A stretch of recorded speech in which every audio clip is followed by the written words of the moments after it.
Olá, o BNews 19 horas desta terça-feira está só começando.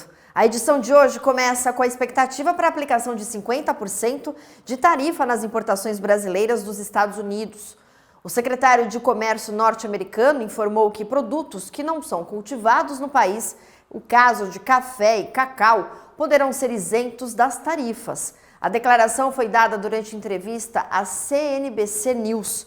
E esse anúncio trouxe expectativa para uma abertura de negociação com o governo brasileiro. A Confederação Nacional da Indústria acredita que ainda existe margem para negociação. Há 3 dias do prazo para o cumprimento da promessa de aplicação de tarifas de 50% nas importações brasileiras, a Confederação Nacional da Indústria ainda acredita num acordo com o governo norte-americano. Estamos com 50% de chance de sim, 50% de chance de não. Por quê?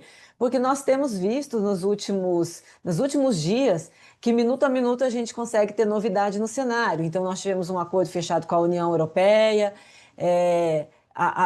né, independente do que a gente imagina do acordo, se concordamos ou não, houve uma negociação, assim como do Japão, e estamos com indícios de que existem cartas na mesa sendo negociadas. A gente já sabe do governo brasileiro que o governo fez propostas, que tem conversado com os interlocutores corretos, isso o ministro vice-presidente Alckmin falou, e nós temos acompanhado nas notícias, e temos visto alguns sinais de alguns setores que podem estar chegando perto aí de alguma exceção. E a justificativa para convencer o governo norte-americano é que o próprio país seria o principal prejudicado com a tarifa. O estudo feito pela CNI mostra que a queda no PIB dos Estados Unidos chegaria a 0,37% com as barreiras tarifárias impostas ao Brasil, mais alta até que a queda no PIB brasileiro, que seria de 0,16%.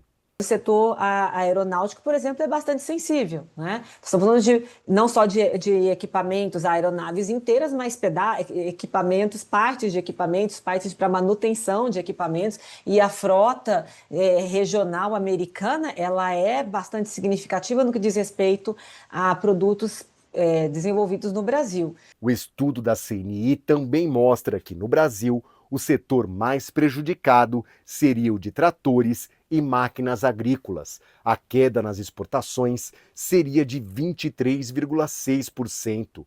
No setor de aeronaves e embarcações, de 22,33%. E de carnes de aves, 11,31%. Isso sem contar a indústria de transformação. Os Estados Unidos foram o destino de 78,2% das exportações brasileiras no ano passado, e existem indústrias brasileiras que fabricam exclusivamente para o mercado norte-americano. Nós temos peças da parte de construção civil, peças para as casas de madeira, né, que são feitas tailor-made, desenhadas especificamente para o mercado americano. Então, nesse sentido, é um impacto, né? Então, o que acontece? De imediato, pode haver substituição de importações. Então, os importadores americanos, com essa guerra tarifária, vão olhar para produtos mais lineares, de quem eles podem comprar pelo menor preço. Óbvio, eles têm o poder de compra. Então, a gente vai perder para outros mercados que vão se tornar mais competitivos em função da tarifa. Depois, vai haver, no médio para longo prazo, um reforço das cadeias regionais locais, ou seja, também o importador americano ou produtor americano vai buscar substituir aquele fornecimento dentro do próprio mercado. O ministro da Fazenda, Fernando Haddad, afirmou nesta terça-feira que ainda acredita numa possibilidade de negociação. Afirmou que a conversa precisa ser feita de forma respeitosa entre Donald Trump e o governo brasileiro. Disse confiar na percepção de autoridades locais de que a situação teria passado do limite. O Brasil nunca abandonou mesa de negociação. Eu acredito que essa semana já há algum sinal de interesse em conversar, e há uma maior sensibilidade de algumas autoridades dos Estados Unidos de que talvez tenham se passado um pouquinho, né, e queiram conversar. Alguns empresários estão fazendo chegar ao nosso conhecimento de que estão encontrando maior abertura lá, não sei se vai dar tempo até dia 1º. Mas o que importa não é essa data fatídica, não é uma data fatídica. É uma data que pode ser alterada por eles, que pode entrar em vigor e nós nos sentarmos e rapidamente concluirmos uma negociação. Mas está ficando mais claro agora, mais claros os pontos de vista. Apesar da confiança, o ministro confirmou que o governo federal trabalha num plano de contingenciamento, caso a tarifa seja realmente aplicada a partir da próxima sexta-feira. Nos bastidores, uma das medidas seria o governo comprar os produtos que não possam ser redirecionados para outros mercados, solução que, para a CNI, não poderá ser aplicada para todos os setores prejudicados. Ele pode comprar o quê? Como a gente já fez no passado em outras situações, de produtos perecíveis que podem ser recolocados no mercado brasileiro, mas isso é uma ação pontual para resolver um problema específico de curto prazo, de realocação aí de produtos que podem se perder, e realmente a gente está tendo esse caso. O que a gente precisa de imediato é garantia, principalmente para as empresas que já embarcaram ou que estão prestes a embarcar seus produtos, e empresas que você sabe muito bem, principalmente a gente falando das empresas menores, que elas não têm o capital de giro necessário, então elas precisam de financiamento para pagar os empréstimos que elas fizeram para fazer aquela produção a partir de um contrato de exportação. Então, se esse contrato está sendo renegociado, ou se esse produto vai ficar no porto e não vai conseguir ou sair ou desembarcar, e a empresa tem que pagar uns juros, ou ela tem que pagar aquele valor num tempo de 30 dias, o que a gente tem solicitado é esse prazo, essa ajuda financeira para que a empresa tenha fôlego até que as coisas sejam renegociadas. A relação sempre foi amistosa entre os países, então não há razão nenhuma para que isso mude.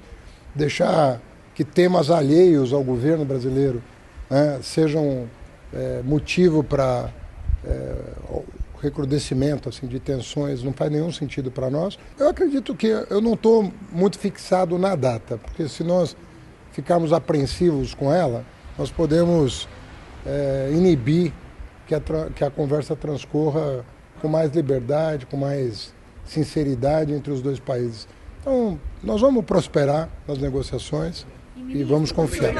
Senadores brasileiros conversaram nesta terça-feira com parlamentares norte-americanos. Eles querem que os políticos endossem um manifesto que está sendo articulado junto a empresários para pedir ao presidente Donald Trump que adie a implantação das tarifas. Pela manhã, a reunião foi com 2 senadores democratas, partido de oposição de Trump. Os parlamentares não conseguiram agendar reuniões com integrantes do executivo americano, o que reduz as chances de avançar em acordos. Nesta segunda-feira, os senadores se reuniram com empresas que representam os setores petroleiro, farmacêutico, agroquímico, siderúrgico e de transportes.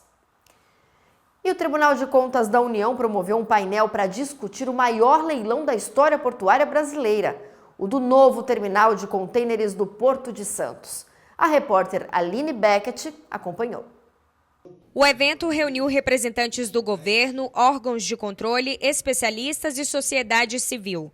A meta é ajustar a modelagem de um projeto complexo que segue em debate desde 2019 e ainda enfrenta impasses jurídicos e regulatórios. A maior polêmica está no modelo enviado pela ANTAQ, a Agência Nacional de Transportes Aquaviários, ao Tribunal de Contas da União. O modelo recomenda o certame em 2 fases. Na primeira, armadores que já operam no Porto de Santos ficam excluídos de participar. Essa regra restringe especialmente a Suíça MSC e a dinamarquesa Maersk, que administram o terminal da BTP, a Brasil Terminal Portuário. Segundo o Ministério dos Portos e a ANTAQ, a proposta foi reestruturada para refletir as novas diretrizes de política pública. Interlocutores do mercado apontam que o risco maior não está na disputa pelo terminal, mas na possível concentração de operação após o leilão. A preocupação é que um mesmo grupo controle mais de um terminal de contêineres, o que pode impactar preços, eficiência e competitividade no porto. O Ministério Público, junto ao TCU, reforça que a magnitude do projeto exige cautela. A análise jurídica deve levar em conta os impactos para o sistema portuário e garantir a segurança institucional e interesse público.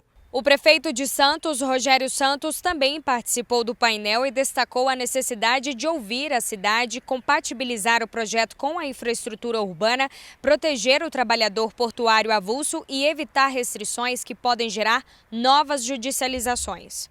Esse terminal é fundamental para o Brasil, coloca o Brasil muito à frente no ranking de várias situações, inclusive na capacidade de contêineres no ranking mundial. É bom para o Brasil, mas tem que ser bom para a cidade de Santos, para o cidadão santista. Então colocamos toda a necessidade de infraestrutura de viário, a colocação do terminal de passageiros como uma contrapartida nessa licitação e a preocupação com o trabalhador portuário avulso. Primeiro, a garantia do trabalho avulso. Segundo, a necessidade nessa transferência do terminal de passageiros para que o atual terminal vire cais público, porque isso é importante para o transportador, para o trabalhador portuário avulso. O Tecon Santos 10 vai ocupar uma área de quase 623 mil metros quadrados no cais do Sabó. Capacidade de movimentação para 3,25 milhões de unidades padrão de contêineres. 91 mil toneladas de carga geral. O maior terminal de contêineres da América do Sul. Esse projeto ele tem que ter impactos positivos para a cidade de Santos. É isso que a gente está defendendo aqui e essa voz que o Tribunal de Contas da União nos dá nesse painel tão importante. O senhor acha que isso pode ser bem arrematado nesse projeto que está agora na tramitação do TCU? Em todo momento desse processo nós colocamos isso está registrado. O que viemos fazer aqui é reiterar nesse debate, nesse painel. E a oportunidade de conversar com o relator, com o ministro relator, o Anastasia, expondo o nosso ponto de vista em relação a esses principais pontos da cidade. É defender a cidade de Santos nesse processo. A gente quer muito, mas tem que ser benéfico para o cidadão, para o trabalhador de Santos, para a cidade como um todo. Agora vamos falar sobre o aeroporto de Lisboa, em Portugal. Esta terça-feira foi marcada por mais um dia de problemas. Os funcionários da empresa Menzies entraram em greve por causa da falta de reajuste nos salários e melhores condições de trabalho. E esta mobilização está impactando milhares de passageiros. A situação afeta voos intercontinentais, como os que partem de Lisboa para o Brasil. Passageiros relatam que há filas imensas nos controles de raio-x e imigração. E alguns turistas disseram que perderam voos por não conseguirem concluir os trâmites de segurança a tempo. Vamos girar agora pelo Brasil e pelo mundo com outras notícias. O BNDES, Banco Nacional de Desenvolvimento Econômico e Social, anunciou a aprovação de financiamento de 345 milhões de reais para a empresa de logística Ermasa, para a construção de 70 balsas e 2 empurradores. O foco vai ser na descarbonização. De acordo com o banco, as embarcações poderão reduzir em até 88% as emissões anuais de CO2 por causa da redução no número de viagens anuais e a possibilidade de substituição do diesel pelo biodiesel. Os estaleiros da região norte vão construir 46 balsas graneleiras com capacidade para 2.400 toneladas e 14 no modelo Raked, com 2.200 toneladas. A expectativa é gerar quase 400 empregos no corredor logístico formado pelos rios Madeira e Amazonas.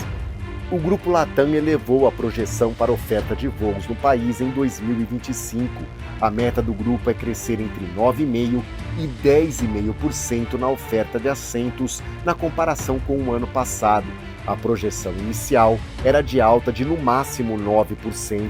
O CEO da Latam Brasil, Jérôme Cadier, informou que no segundo semestre o grupo espera lançar 12 novas rotas domésticas e 4 internacionais. Segundo Cadier, os resultados da operação brasileira reforçam tendência de crescimento sustentável do negócio. A navegação no Porto de Santos ficou suspensa durante a madrugada por causa das fortes rajadas de ventos e da ressaca que provocou ondas de mais de 3 metros. As operações só foram retomadas no final da manhã. De acordo com a autoridade portuária de Santos, a entrada e saída de navios retornaram no início da tarde. De acordo com a Defesa Civil de Santos, os ventos passaram de 80 km por hora. O terminal de contêineres de Paranaguá, no Paraná, bateu novo recorde no primeiro semestre, com a movimentação de 803 mil unidades padrão de contêineres, alta de 3% em relação ao mesmo período do ano passado. Destaque para a operação de contêineres refrigerados, usados na exportação e importação de carnes e congelados, que atingiu 69,3 mil unidades movimentadas, crescimento de 7%. O embarque de carne bovina no TCP chegou a 449 mil toneladas, aumento de 48% frente ao primeiro semestre do ano passado. O Ministério de Planejamento e Orçamento apresentou nesta terça-feira o relatório do projeto Rotas de Integração Sul-Americana, com a inclusão de 16 unidades federativas que não fazem fronteira com países da América do Sul. A nova etapa detalha as estratégias de inserção desses estados no planejamento logístico, com destaque para a articulação às rotas comerciais continentais e ao acesso ampliado à costa do Pacífico. As unidades da federação incorporadas ao projeto correspondem a 1/3 do território brasileiro. E olha que fato inusitado que aconteceu no Aeroporto Internacional de Salvador, na Bahia. Um piloto de um avião da Gol que havia pousado disse ao controlador de tráfego aéreo que havia avistado um filhote de tatu na pista. A equipe do aeroporto foi ao local verificar a situação e um avião da Latam, que já estava alinhado na pista e pronto para decolar, teve que aguardar até a normalização. O procedimento levou 25 minutos. Só após a retirada do tatu da pista é que a aeronave pôde sair do aeroporto.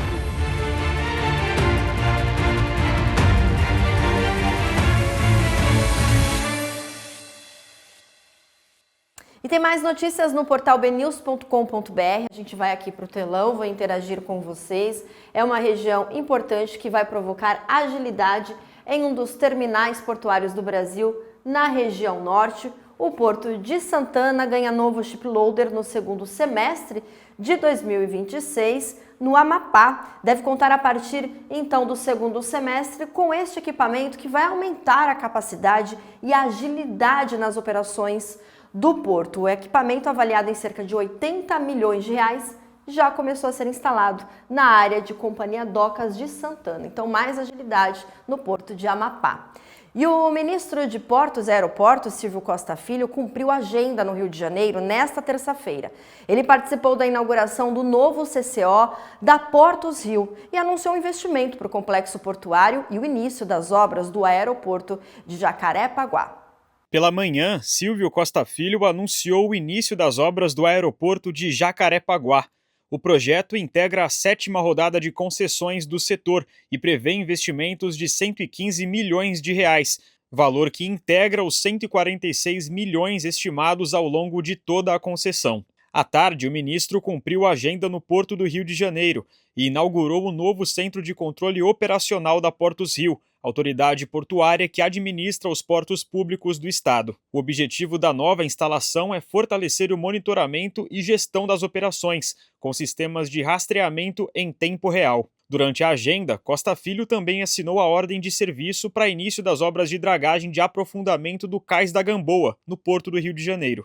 As duas entregas somaram investimentos de quase 120 milhões de reais, sendo 117 milhões para a dragagem e 1,9 milhão para o novo CCO. O Porto do Rio, nesses últimos 2 anos, foi um dos portos que mais cresceram no Brasil, um crescimento em mais de 15%. A gente sabe a importância que tem o Porto do Rio nas operações offshore, sobretudo da Petrobras. Mais de 70% das operações partem aqui do Porto do Rio. A importância que tem também na exportação do minério de ferro. Em abril, o Porto do Rio de Janeiro já havia anunciado a conclusão das obras de dragagem no canal principal, que garantiram uma profundidade de 15,3 metros para o calado operacional e uma profundidade mínima de 16,2 metros. As obras no Cais da Gamboa reforçam os planos da autoridade portuária para aumentar a movimentação e melhorar a segurança na navegação a partir de obras de modernização da infraestrutura. Investimentos de quase 120 milhões de reais aqui na dragagem do porto, que é muito estratégico, que amplia o calado em quase 3 metros. Isso significa dizer ampliar a nossa competitividade e fazer com que cada vez mais o Rio de Janeiro possa se preparar para esse novo momento que o Brasil está vivendo de crescimento econômico. E a gente volta a se ver amanhã. Uma ótima noite para você. Até lá!